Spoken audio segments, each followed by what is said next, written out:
शुभ संध्या। आज हम आपको बताने आए हैं आपको बोर्ड परीक्षा में हिंदी की कॉपी कैसे लिखी जाती है। तो आप ध्यानपूर्वक एक एक प्रश्नों को हल करते हुए देखिए। देने गए और हिंदी के पेपर में अगर आप लोगों को कुछ भी नहीं आ रहा तो हिंदी के पेपर को कैसे पास करोगे। मेरे प्यारों चो बिल्कुल सही वीडियो पे आया मेरे प्यारों चो, और आज तक का सबसे बेस्ट वीडियो में लेकर आ गया हूं आप लोगों के लिए। पूरे YouTube चैनल पे कहीं पे भी ढूंढ लोगे फिर भी ऐसा वीडियो आप लोगों को देखने को नहीं मिलेगा। मिलेगा तो सिर्फ मेरे ही चैनल पे। अगली साल वीडियो बनाया था मेरे प्यार बच्चों, 2 मिलियन बच्चों ने वीडियो को देख के गया था। फिर एक वीडियो बनाया था, उस पर 1.5 मिलियन बच्चों ने प्यार दिया था। और जाके कमेंट आज भी चेक कर सकते हो मेरे प्यार बच्चों। अगर आपको विश्वास नहीं है तो आज भी जाके कमेंट देख लो, उसमें से आपको बहुत सारे बच्चे बस यही कमेंट देखने को मिलेगा आपको कि बिल्कुल सर आपके ट्रिक की मदद से मैं पास हो गया हूं। मेरी तैयारी 0% थी, लेकिन आपकी इस वीडियो की मदद से मेरे प्यार बच्चों यहां पे 70 नंबर का पेपर है ना, या आप क्लास 12th में तो आप 100 नंबर का पेपर रहेगा। आप यकीन में आप लोगों को दिलाता हूं 70 नंबर का पेपर है तो आप 50 से लेकर 55 नंबर आसानी से ला दोगे। अगर आपका 100 नंबर का पेपर है तो आप मेरे प्यार बच्चों 70 से लेकर 75 नंबर आप आसानी से ला दोगे। ये मैं बस ऐसा नहीं बोल रहा हूं, जो बच्चे मेरे पे रेगुलर पढ़ते हैं उनको मालूम होगा कि ट्रिक मैं लाता हूं तो एक ऐसा जेन्युइन ट्रिक लाता हूं कि वो ट्रिक 100% काम करेगी। मेरे पास 2026 बोर्ड का एक पेपर है हिंदी का मेरे प्यार बच्चों, और इसको मैं खुद बोर्ड एग्जाम की कॉपी पे सॉल्व करके दिखाने वाला हूं, बिना कुछ पढ़े बिना कुछ याद किए, केवल ट्रिक से मेरे प्यार बच्चों। और ये ट्रिक उन्हीं बच्चों के लिए मैं बता रहा हूं जिनकी तैयारी 0% है, किसी कारणवश वो अपनी तैयारी नहीं कर पाए हैं, वो उनके लिए मैं ये वीडियो बनाया हूं। जितने बच्चे तैयारी किए हुए हैं, रेगुलर तैयारी करते आ रहे हैं, वो बिल्कुल अपना सही से लिखेंगे। लेकिन यह वीडियो उनके लिए है जो बिल्कुल तैयारी नहीं कर पाए हैं। वो चाहते हैं कि मैं 70 में कम से कम 50 या 55 नंबर ला दूं, 100 में कम से कम 70 या 75 नंबर ला दूं, मैं कम से कम पास हो जाऊं। उनके लिए वीडियो बनाया हूं मेरे प्यार बच्चों। चलिए मैं इसको पूरा का पूरा सॉल्व करके दिखाता हूं। सब्जेक्टिव प्रश्न यहां से स्टार्ट है। सबसे पहले आएगा खंड ब, और खंड ब में वर्णनात्मक प्रश्न। कुछ भी याद करने के नहीं बोलूंगा, पूरा का पूरा पेपर सॉल्व करके अभी दिखाने वाला हूं आप लोगों के सामने। देखिए मेरे प्यार बच्चों, क्या काम करना है आप लोगों को। यहां पे आया है खंड ब वर्णनात्मक प्रश्न, तो इसको देखिए बोर्ड एग्जाम की कॉपी भी करोगे क्या। सबसे पहला मेन चीज है आपका हेडिंग। हेडिंग बिल्कुल सही होना चाहिए मेरे प्यार बच्चों। जैसे खंड ब है तो आप यहां पे डालोगे खंड ब, ठीक है। खंड ब था तो आप डालोगे खंड ब, और यह बिल्कुल मेरे प्यार बच्चों साफ सुथरा आप लोगों को लिखना है। देखिए नंबर कैसे आप लोगों को मिलेगा, एग्जामिनर को कुछ मालूम नहीं चल पाएगा मेरे प्यार बच्चों, वो पूरा का पूरा आपको नंबर देता चला जाएगा।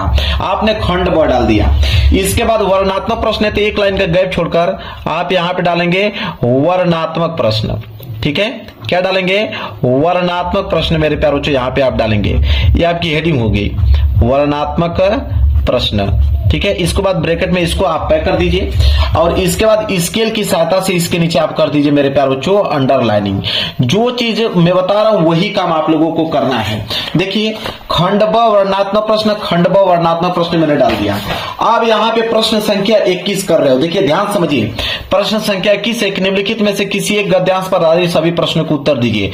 अब देखिए गद्यांश का मैं ट्रिक बता रहा हूं कि किसी भी गद्यांश को आप कैसे सॉल्व करोगे। प्रश्न उत्तर संख्या 21 है तो आप यहां पे डालोगे कि प्रश्न उत्तर संख्या 21, प्रश्न उत्तर संख्या 21, ठीक है। प्रश्न उत्तर संख्या 21, ठीक है। ये हेडिंग हो गया। स्केल की सहायता से इसके नीचे मेरे प्यारों बच्चों आप कर दीजिएगा अंडरलाइनिंग, ठीक है। स्केल की सहायता से आपने अंडरलाइनिंग कर दिया। इसके बाद देखिए, अब देखिए 21 का क दिया है कि 21 का क करने वाले हो कि अथवा करके दिया है पीछे ख, दोनों में से कोई एक ही करना है, ठीक है। या तो क वाला कीजिए या तो ख वाला कीजिए। अगर मेरे प्यारे बच्चों अगर आप क करने वाले हो तो आपको लिखना पड़ेगा यहां पे कि आप क वाला करने वाले हो। तो 21 का क एक तो यहां पे लिख दीजिएगा कि प्रश्न उत्तर संख्या 21 का क आप कर रहे हो। इसके बाद यहां पे लिखिएगा मेरे प्यारे बच्चों संकेत। क्या लिखिएगा, संकेत लिखिएगा मेरे प्यारे बच्चों। देखिए आप यही ट्रिक इस्तेमाल कीजिए, पूरा का पूरा नंबर मिलेगा। संकेत क्या होता है उसको समझिए। संकेत का मतलब ये होता है कि शुरू की कुछ लाइन लिख लो, जैसे बहुत से लोग, बहुत से लोग, फिर डॉट डॉट करते जाओ, लास्ट की लाइन अच्छी बात नहीं, ठीक है। तो यहां पे लिखोगे बहुत से लोग, लिखोगे कि बहुत से लोग, इसके बाद आप डॉट डॉट करते जाओगे, अच्छी बात नहीं। क्या था, अच्छी बात नहीं। अच्छी बात नहीं, ये हो गया संकेत का काम कर रहा है, कुछ भी याद करने के लिए बोला वो नहीं, पूरा का पूरा पेपर से ही हम लोग लिख रहे हैं। अच्छी बात नहीं, ये संकेत हमने लिख दिया। संकेत लिखने के बाद मेरे प्यारे बच्चों अब समझिए, इसमें आपको दिया है 3 प्रश्न, पहला, दूसरा, तीसरा। पहला प्रश्न बोला है कि उपयुक्त गद्यांश का संदर्भ लिखिए। संदर्भ देखिए कैसे लिखा जाता है, कैसे मेरे प्यारे बच्चों आप संदर्भ लिख के पूरा का पूरा नंबर ले लोगे। देखिए पहला प्रश्न कर रहे हो तो आप लिखोगे पहला, संदर्भ कर रहे हो तो यहां पे हेडिंग डालोगे संदर्भ, ठीक है, संदर्भ। ये हो गया आपकी हेडिंग। इसके नीचे स्केल की सहायता से आप अंडरलाइनिंग कर दीजिएगा, मैं हाथ से ही कर दे रहा हूं क्योंकि समय आप लोगों का बच जाएगा। देखिए स्केल है ना, यहां पे इस तरह रख कर अंडरलाइनिंग कर दीजिएगा। ये संदर्भ। संदर्भ लिखने का तरीका क्या होता है वो देखिए। संदर्भ में लिखोगे मेरे प्यारे बच्चों यहां पे कि ये गद्यांश है तो आप लिखोगे प्रस्तुत गद्यांश, बिल्कुल सिंपल मेरे प्यारे बच्चों, नंबर आपको पूरा का पूरा मिलेगा। लिखोगे प्रस्तुत गद्यांश, प्रस्तुत गद्यांश हमारी पाठ्य पुस्तक, हमारी पाठ्य पुस्तक, प्रस्तुत गद्यांश हमारी पाठ्य पुस्तक। अब हिंदी लिख रहे हो ना तो हिंदी को ब्लैक पेन से, सिंगल इन्वर्टेड कामा के अंदर ब्लैक पेन से लिखो कि प्रस्तुत गद्यांश हमारी पाठ्य पुस्तक हिंदी के, अब यह गद्यांश है तो गद खंड लिखोगे, हिंदी के गद खंड में संकलित, हिंदी के गद खंड में संकलित, हिंदी के गद खंड में संकलित, संकलित। अब चैप्टर का नाम लिखना है, किस चैप्टर से लिया गया है, ठीक है। तो यह चैप्टर मेरे प्यारे बच्चों देखिए अब यही दिमाग आपको लगाना है। अब आपको तो मालूम है ना कि किस चैप्टर से लिया गया है, ठीक है। तो जैसे मान लीजिए कि आप पढ़ते हो, बहुत से लोग ऐसे होते हैं जिनके घड़ी भर के साथ से भी बुद्धि भ्रष्ट हो जाती है। अब मेरे प्यारे बच्चों जैसे मैंने इसको पढ़ा तो हमको तो मालूम चल गया कि यह तो मित्रता चैप्टर से लिया गया है। किस चैप्टर से लिया गया है? मित्रता चैप्टर से लिया गया है। अब आप कहोगे कि सर अगर हमको ना मालूम चले कि मित्रता चैप्टर से लिया गया तो हम क्या करें? तो जब आपको ना मालूम चले कि आप मित्रता चैप्टर से लिया गया है तो आपकी किताब में जिस भी चैप्टर का नाम मालूम है गद्यांश का, वो उस चैप्टर का नाम आप आराम से लिख दीजिए। जैसे हमको मालूम है मित्रता चैप्टर से तो हम लिखेंगे कि गद खंड में संकलित मित्रता चैप्टर से लिया गया है, मित्रता नामक पाठ से लिया गया है। अगर आपको ना मालूम चले तो आप यहाँ पे अजंता चैप्टर लिख दीजिए, आप यहाँ पे भारतीय संस्कृति चैप्टर लिख लीजिए, आप यहाँ पे लिख दीजिए इससे तू न गई मेरे मन से। जो भी चैप्टर का नाम है आप आराम से लिख दीजिए। यही ट्रिक है मेरे प्यारे बच्चों। देखिए नंबर कैसे मिलता है।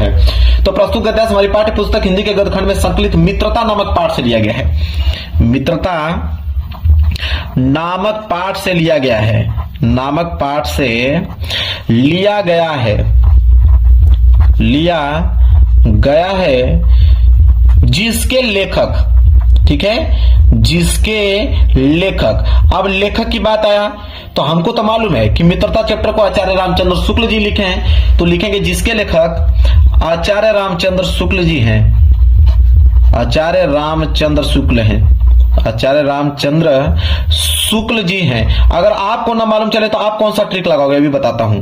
आचार्य रामचंद्र शुक्ल जी हैं, मैंने यहाँ पे ट्रिक लगा दिया कि आचार्य रामचंद्र शुक्ल जी हैं। अगर आपको ना मालूम चले तो यहाँ पे डॉक्टर राजेंद्र प्रसाद लिख लीजिए, आप यहाँ पे जयशंकर प्रसाद लिख लीजिए, यहाँ पे आप बिहारी लाल जी लिख लीजिए, जिसका भी नाम है आप लिख सकते हैं, कोई दिक्कत नहीं है। यह संदर्भ आपका कंप्लीट हो गया, ठीक है। यह संदर्भ मेरे प्यारे बच्चों कंप्लीट हो गया आप लोगों का। इसके बाद अगर हम बात करें अगले प्रश्न, देखो दूसरा प्रश्न है कि गद्यांश के रेखांकित अंश की व्याख्या कीजिए। कोई दिक्कत नहीं है, एक लाइन का गैप छोड़िए, यहां पे दूसरा हेडिंग डालिए रेखांकित अंश की व्याख्या। तो वहां पे हेडिंग डालेंगे आप रेखांकित अंश की व्याख्या। चलिए डालते हैं रेखांकित अंश की व्याख्या। ब्लैक पेन से आप लोगों को हेडिंग डाल लेना है रेखांकित अंश की व्याख्या। ये आपकी हेडिंग हो गया। स्केल की सहायता से आप इसके नीचे बस मेरे प्यारों से आपको अंडरलाइनिंग कर देना है। अब देखिए जहां तक अंडरलाइन किया होगा ना उसी का आपको व्याख्या बताना है।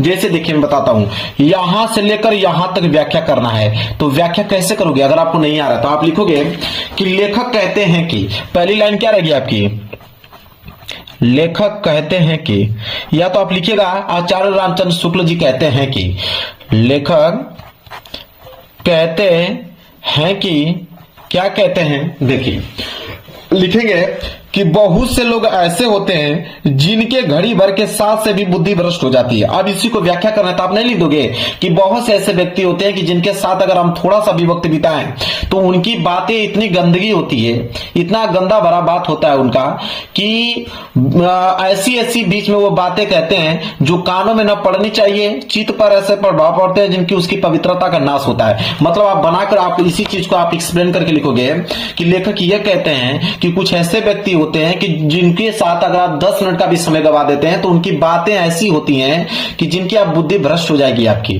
ठीक है, आप गलत मार्ग पे चलने लगेंगे। इतनी फुहड़ व भद्दी बातें वह करते हैं, ठीक है। वही चीज अपने आप में मतलब उस चीजों को आप कैसे एक्सप्लेन करना चाहते हो, एग्जामिनर को कैसे समझाना चाहते हो उस चीज को, यही आपको मेरे प्यार जो अपनी भाषा में आप लोगों को लिखना है। और ज्यादा दिमाग लगाने की कोई जरूरत नहीं है। एग्जामिनर, हर एक एग्जामिनर यही चाहता है कि आप किताब से ना लिखें कि जो किताब में दिया है हूबहू लिखें। एग्जामिनर ये चाहता है कि आप अपनी भाषा में आप हमको कैसे समझाना चाहते हैं, एग्जामिनर वो चाहता है। बस आप यहां पे लिखेंगे, यहां से 2 नंबर मिल जाएगा, यहां से आपको 2 नंबर मिल जाएगा। एक प्रश्न और बचा है, तो अगर ये पेज भर जाए तो आप यहां पे पीटीओ लिख दीजिए। पीटीओ मतलब पेज टर्नओवर। आप पीटीओ लिखकर पेज को मेरे प्यार दोस्तों आप पलट दीजिए, कोई दिक्कत नहीं है। इतना आसान तरीका बता दूंगा, पूरे के पूरे प्रश्न को सॉल्व करके दिखा दूंगा। देखिए तीसरा प्रश्न करने वाले को कोई दिक्कत नहीं है। आप यहां पे डालोगे तीसरा हेडिंग, डालोगे तीसरा प्रश्न। तीसरा प्रश्न क्या है, देखिए बोला है कि किस प्रकार की बातों का प्रभाव व्यक्ति पर जल्दी पड़ता है। तो यहां पे देखिए लिखेंगे कि जिनके घड़ी भर के साथ सभी बुद्धि भ्रष्ट हो जाती है, क्योंकि उतने ही बीच में ऐसी ऐसी बातें कही जाती है जो कानों में न पड़नी चाहिए, चित्त पर ऐसे प्रभाव पड़ते हैं जिनसे उनकी पवित्रता का नाश होता है और बुराई अटल भाव धारण करने बैठती है। बुरी बातें हमारी धारणा में बहुत दिनों तक टिकती हैं। इस बात को प्राय सभी लोग जानते हैं कि भद्दे व फुहड़ गीत जितनी जल्दी ध्यान में चढ़ते हैं उतनी ही जल्दी गंभीर अच्छी बातें नहीं। यही बोला ना कि इस प्रकार की बातों का प्रभाव व्यक्ति पर जल्दी पड़ता है। तो बुरी बातें, भद्दी बातें, फुहड़ बातें जो होता है व्यक्ति के जल्दी ध्यान पर पड़ता है। तो ये इसी पैसेज में से आपको लिख दोगे। पैसेज को एक बार ध्यान से जब पढ़ लोगे ना तो आप आंसर बना के लिखना चालू कर दोगे, कोई दिक्कत नहीं। इसमें बहुत कठिन वाली चीजें नहीं है। तो देखिए भद्दी बातें, बुरी बातें, फुहड़ बातें जो है व्यक्ति के ध्यान में जल्दी पड़ता है, उसी चीज को अपने भाषा में यहाँ पे लिख दोगे तो एग्जाम आपको 2 नंबर दे देगा। गद्यांश सॉल्व करने का तरीका मालूम चल गया। बताइए गद्यांश मैंने बता दिया कि नहीं आप लोगों को। अब कभी भी गद्यांश आएगा तो उसको आप आसानी से सॉल्व कर पाओगे। अब बारी आएगी पद्यांश का। प्रश्न संख्या 22, प्रश्न संख्या 22 मेरे प्यारे बच्चों, पद्यांश। अभी हमने गद्यांश का तरीका आप लोगों को बता दिया। देखिए पद्यांश का तरीका क्या होता है। देखिए प्रश्न उत्तर संख्या अगर 22 है तो आप एक लाइन का गैप छोड़कर डालोगे यहाँ पे प्रश्न उत्तर संख्या 22। पूरा का पूरा प्रश्न सॉल्व करके दिखाऊंगा ट्रिक से, एक भी प्रश्न नहीं छोड़ूंगा। प्रश्न उत्तर संख्या 22 का यहाँ पे हम लोग करने वाले हैं क वाला। तो मान लीजिए क वाला करने तो क वाला डालेंगे और स्केल की सहायता से इसके नीचे आप अंडरलाइनिंग कर दीजिएगा। मेरे पास समय नहीं है कि मैं करके दिखाऊं, आप लोग कर लीजिएगा। प्रश्न उत्तर संख्या 22 का क। इसके बाद आपने क्या बताया, संकेत लिखना बहुत ही ज्यादा कंपलसरी है।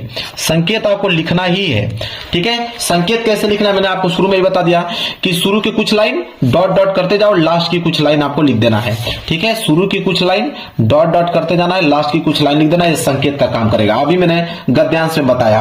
अब यहाँ पे पद्यांश, इसमें भी बोला है या तो क वाला करने वाले हो, क वाला नहीं आ रहा है तो अथवा करके दिया है ख वाला, ठीक है। दोनों में से कोई एक ही करना है। मैं क वाला करके आपको ट्रिक बता रहा हूं, आपका मन करे तो ख वाला में भी ये ट्रिक आप लगा सकते हो। क वाला है 3 प्रश्न है, पहला, दूसरा, तीसरा। पहला कि उपयुक्त गद्यांश का संदर्भ लिखिए। अब मेरे प्यारे बच्चों देखिए गद्यांश नहीं पद्यांश है, उपयुक्त पद्यांश का संदर्भ लिखिए। पहला वाला प्रश्न कर रहा है तो पहला लिखोगे, यहां पे लिखोगे संदर्भ।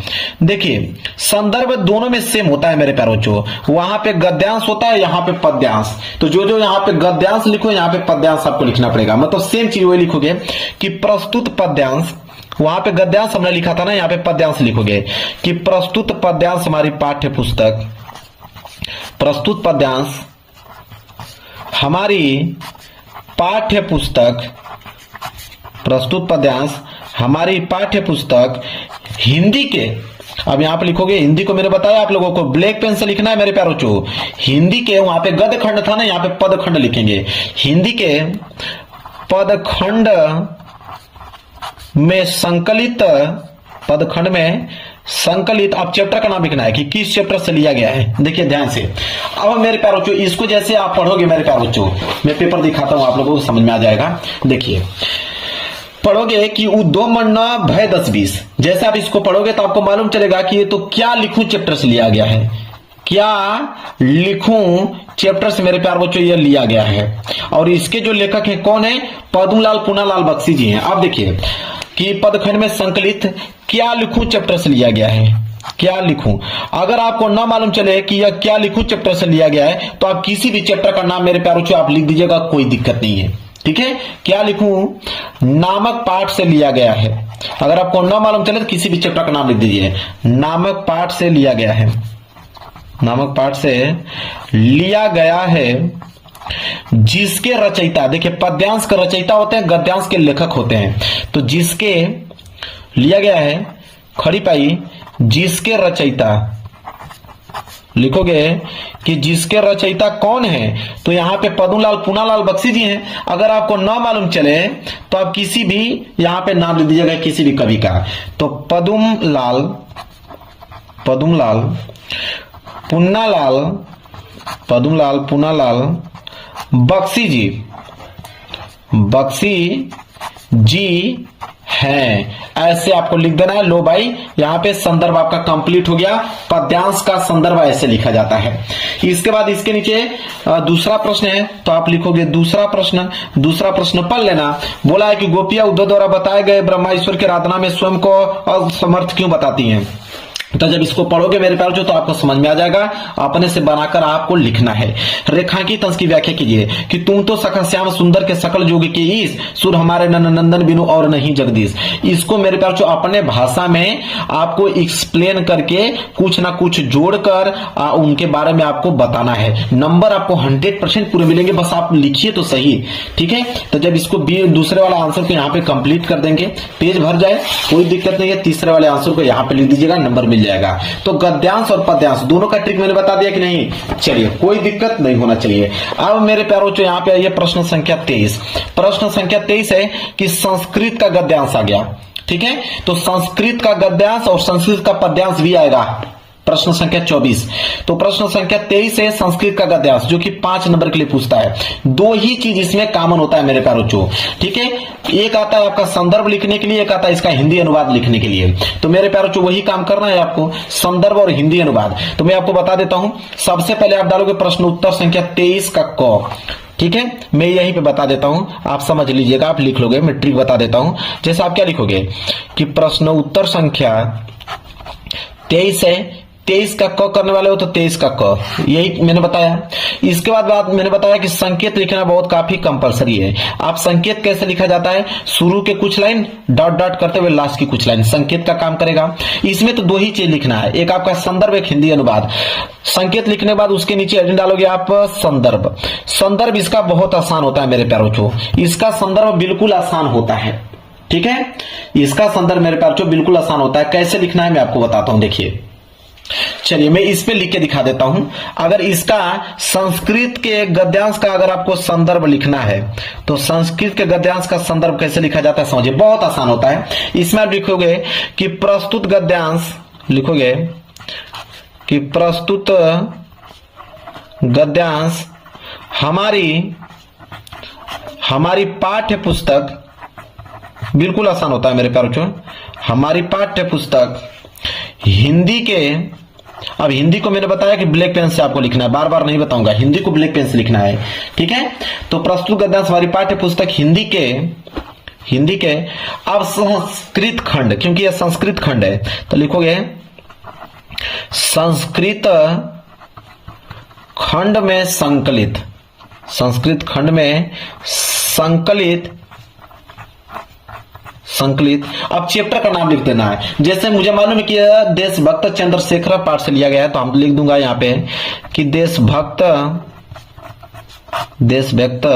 चंद्रशेखर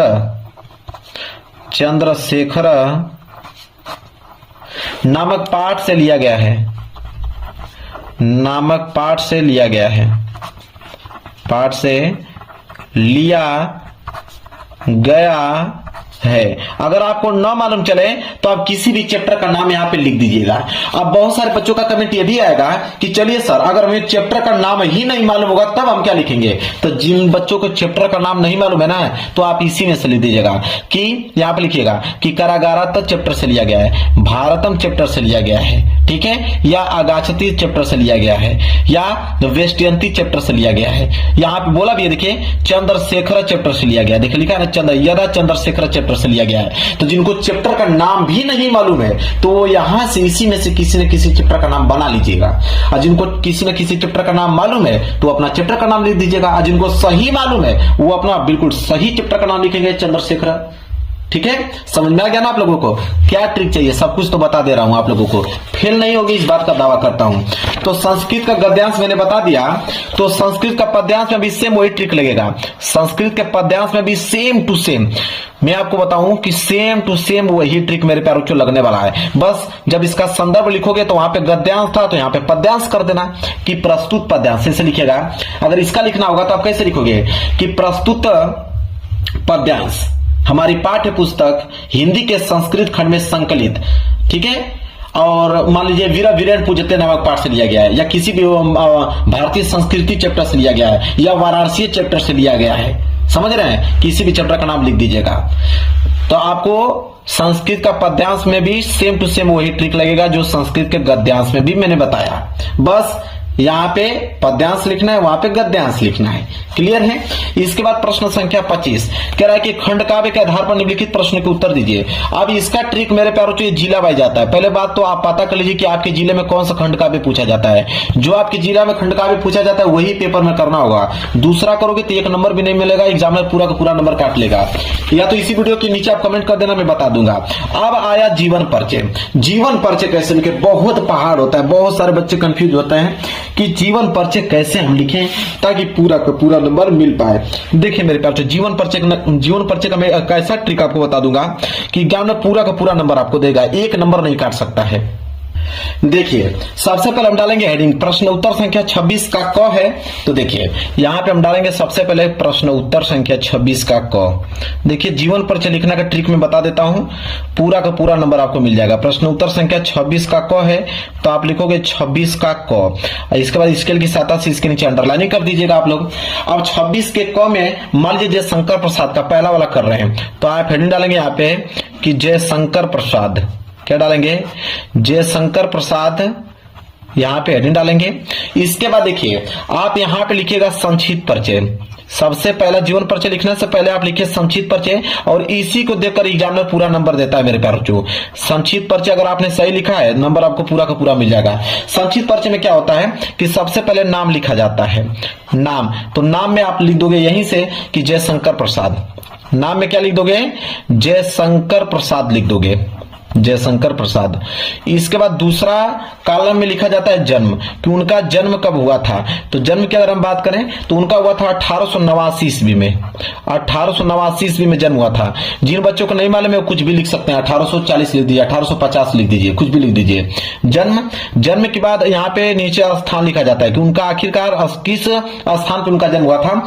तो हम अगर बात करें काशी में हुआ था, जो कि वाराणसी में पड़ता है। आप लिखिएगा काशी, कोष्टक में लिख दीजिए कि वाराणसी में उनका जन्म हुआ था, यहाँ पे वाराणसी में। नहीं मालूम है तो कुछ भी यहाँ पे लिख दीजिएगा स्थान। इसके बाद यहाँ पे है पिता, उनके पिता का नाम क्या है? पिता का नाम है देवी प्रसाद। क्या है? देवी प्रसाद। देवी प्रसाद उनके पिता का नाम है। इसके बाद अगला कॉलम होगा माता का नाम, कि उनके माता का नाम क्या है? तो माता का नाम उनका मुन्नी देवी। तो यहाँ पे लिखेंगे हम लोग मुन्नी देवी। यही होता है मेन टॉपिक। अगर मेन चीज आकर याद है तो पूरा का पूरा नंबर उठा ले जाओगे। इसके बाद मुन्नी देवी आपने लिख दिया। मुन्नी देवी के बाद माता का नाम हो गया। इसके बाद मृत्यु लिख दीजिए कि मृत्यु किस सन में हुआ। तो मृत्यु की अगर हम बात करें तो उनका हुआ था सन 1937 ईस्वी में। 1937 ईस्वी में मृत्यु हुआ। और लास्ट में आपकी हेडिंग रहेगी रचनाएं। क्या हो जाएगा? रचनाएं, कि उनकी रचनाएं कौन कौन सी है। 2 नंबर रचना पे मिलता है। तो रचनाएं में जैसे ये हो जाएगा कमायनी, कमायनी हो गया, लहर हो गया, झरना हो गया, लहर हो गया। इसके बाद आपका झरना हो गया। ये उनकी महत्वपूर्ण रचना है। लिखने के बाद स्केल की सहायता से यहां से कोष्टक बना लीजिएगा। स्केल की सहायता से कोष्टक में इसको पैक कर दीजिएगा। इसके बाद आप नीचे जीवन परिचय नहीं डालने के बाद लिखिएगा कि जयशंकर प्रसाद का जन्म सन 1889 ईस्वी में काशी में वाराणसी में हुआ था। उनके पिता का नाम देवी प्रसाद तथा माता का नाम मुन्नी देवी था। उन्होंने बचपन में ही कमजोर स्थिति के कारण वो पढ़ाई नहीं कर पाए। उन्होंने घर पे ही स्वाध्याय हिंदी, उर्दू, फारसी भाषाओं का अच्छा अध्ययन किया और उन्होंने साहित्य में भी बड़ा नाम कमाया और उन्होंने काफी निबंध, साहित्य, ठीक है, आलोचक ऐसे कविताएं उन्होंने लिखा। और किसी रोग के कारण आप लिख सकते हो, जैसे मान लीजिए कि क्षय रोग के कारण इनकी मृत्यु हुआ था, कि क्षय रोग के कारण इनकी मृत्यु हो गया, ठीक है, सन 1937 में। रचनाएं लहर झरना इत्यादि। समझ में आ गया। इस तरह आप लोगों को मेरे प्यारे बच्चों इनका पीछे जाके पैराग्राफ बनाकर लिख देना है। लेकिन मेन यही होता है, अगर ये आपने सही सही लिख दिया है तो आपको नंबर समझ लीजिए 100% यहीं से मिल जाएगा, चेक करने की कोई जरूरत नहीं है। इतना पॉइंट अगर आप याद कर पाते हो, यही होता है जीवन परिचय लिखने का ट्रिक मेरे प्यारे बच्चों। इतना आसान कोई आपको बताएगा नहीं, एक एक पॉइंट बता रहा हूं कि जिनको कुछ नहीं आता है तो कैसे बनाकर लिखेंगे, ठीक है, समझ में आ गया। चलिए अगले प्रश्न की तरफ बढ़ते हैं। अब अगला प्रश्न क्या है, देखिए जीवन परिचय मैंने उसी तरह कवि के जीवन परिचय में भी आपको ट्रिक लगाना है। अब आया मैंने 27, अब यहाँ पे लिखना है श्लोक। श्लोक लिखना जो इस पेपर में ना आया हो। आप देखिए श्लोक का एक ऐसा ट्रिक बता दूंगा ना कि जो पूरे के पूरे यूट्यूब चैनल पे कोई नहीं बताया होगा। श्लोक का ट्रिक मैं आपको बता रहा हूं। देखिए श्लोक का ट्रिक यह है, देखिए श्लोक के लिए अगर श्लोक आपको लिखना है तो आपको संस्कृत के पद्यांश पे जाना होगा। संस्कृत के, देखिए ये आपका संस्कृत का पद्यांश है। संस्कृत का पद्यांश बोला कि जो इस पेपर में ना आया हो तो न तो ये वाला श्लोक लिख सकते हैं, न तो ये वाला श्लोक लिख सकते हैं। अगर ये वाला श्लोक लिख देंगे एक भी नंबर नहीं मिलेगा, क्योंकि उसने बोल रखा है कि जो इस पेपर में ना आया हो, ठीक है। अब देखिए श्लोक यहीं से बनाएंगे। देखिए 2 लाइन का श्लोक लिखना है तो हम क्या करेंगे कि ये जो आप देख रहे हो एक लाइन यहां से उठा लेंगे और जस्ट उसी के नीचे यहां से लेके यहां तक लाइन छाप देंगे। तो जब एक लाइन यहां लिखोगे और जस्ट उसके नीचे यहां पे लिख दोगे, अब एग्जामिनर जब कॉपी चेक करेगा तो उसको मालूम चलेगा कि हाँ आपने कोई ना कोई एक श्लोक लिखा है, वो नंबर आपको दे देगा।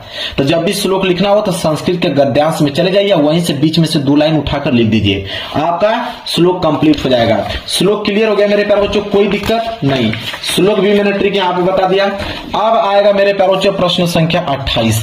प्रश्न संख्या 28 है कि आपके विद्यालय में खेल की सुविधाएं बहुत कम है। आपने विद्यालय के प्रधानाचार्य को पत्र लिखिए जिसमें खेल सुविधाएं उपलब्ध कराने का अनुरोध किया गया हो। देखिए पत्र लेखन का मैं ट्रिक बताता हूं, बिल्कुल बहुत आसान है पत्र लेखन लिखना मेरे प्यारे बच्चों।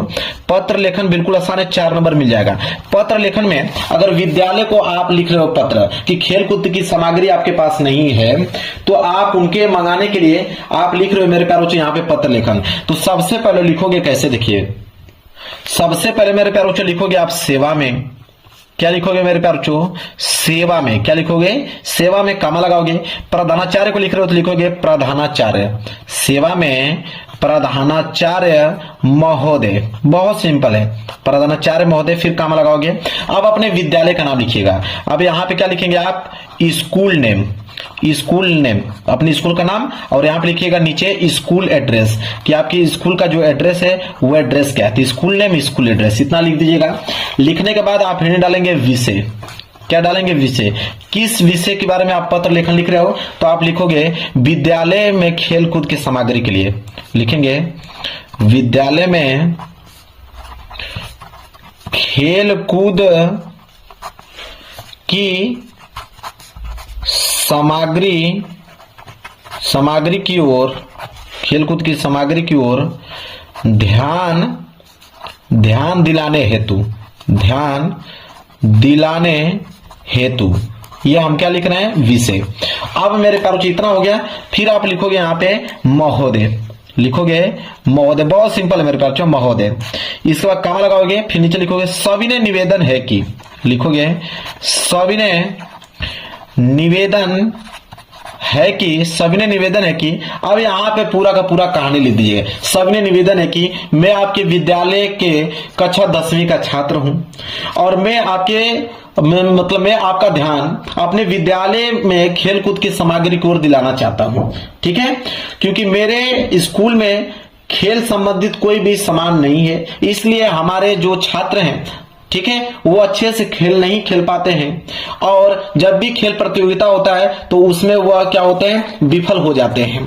ठीक है, आपसे अनुरोध करता हूं कि खेल की सारी सामग्रियां उपलब्ध कराएं ताकि हमारे स्कूल टॉपर हो पाए और हर एक खेल प्रतियोगिता में प्रथम स्थान प्राप्त कर पाए ताकि आपके भी स्कूल का नाम रोशन हो पाए। यहां पर लिख दीजिएगा सर धन्यवाद, आपका आज्ञाकारी शिष्य क ख ग। बस काम खत्म। ये हो गया मेरे प्यारे बच्चों आपका पत्र लेखन लिखने का तरीका। मेरे प्यारे बच्चों कोई दिक्कत नहीं होना चाहिए। इसके बाद प्रश्न संख्या 29 है कि निम्नलिखित के दो प्रश्न के उत्तर संस्कृत में दीजिए। मान लीजिए कि यहाँ पे 4 प्रश्न दिया गया है, इन चारों प्रश्नों में से किन्हीं 2 ही प्रश्नों का उत्तर संस्कृत में देना है। तो मान लीजिए यह प्रश्न आ गया कि दानम कस्य मित्र भवति। अगर इसका आपको मेरे प्यारे बच्चों इसका संस्कृत में उत्तर लिखना है कैसे लिखोगे, तो आप देखिए इसी चीज को उतारिए, लिखेंगे कि दानम कस्यम।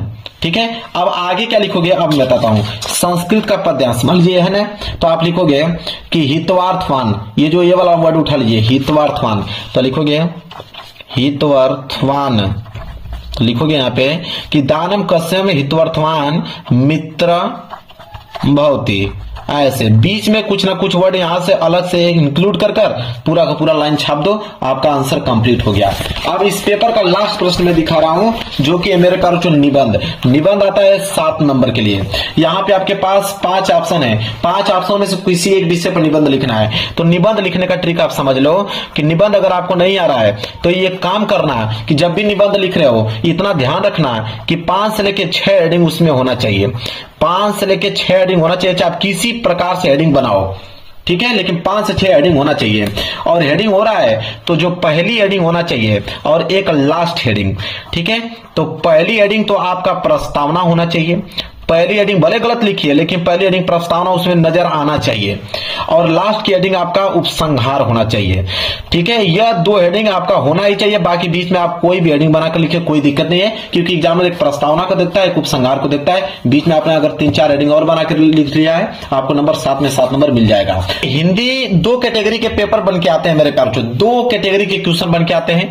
एक आता है आपका सब्जेक्टिव प्रश्न, एक आता है ऑब्जेक्टिव प्रश्न।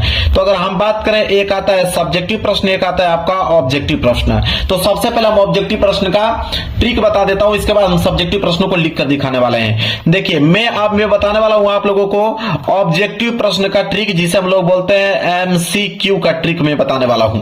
और ये जो ट्रिक बताने वाला हूं 100% मेरे प्यार जो ट्राई करके देख लीजिएगा, 100% जेन्युइन ट्रिक आप लोगों को बताने वाला हूं। ठीक है, देखिए पहला ट्रिक हमारा ये कहता है कि बहुविकल्पीय में एमसीक्यू में 4 विकल्प होते हैं। एक आता है आपका ऑप्शन ए, एक आता है ऑप्शन बी, एक आता है ऑप्शन सी और एक आता है ऑप्शन डी। इन्हीं चारों में से कोई ना कोई एक ऑप्शन सही होता है। ठीक है, अब मैं आपको जो ट्रिक बताने वाला हूं, देखिए ट्रिक नंबर फर्स्ट ये कहता है मेरे प्यारे बच्चों कि अगर इन चारों ऑप्शनों में से कोई ऑप्शन अगर आपको ये दिखे कि इनमें से सभी क्या दिखे, इनमें से सभी, ध्यान दीजिएगा मेरे प्यारे बच्चों, अगर 4 ऑप्शनों में से कोई ऑप्शन अगर आपको यह दिख गया कि इनमें से सभी, आप मेरे प्यारे बच्चों आंख बंद करके भरोसा जताइए वही वाला ऑप्शन सही होगा, इनमें से सभी। ठीक है, यह आपका ट्रिक नंबर फर्स्ट।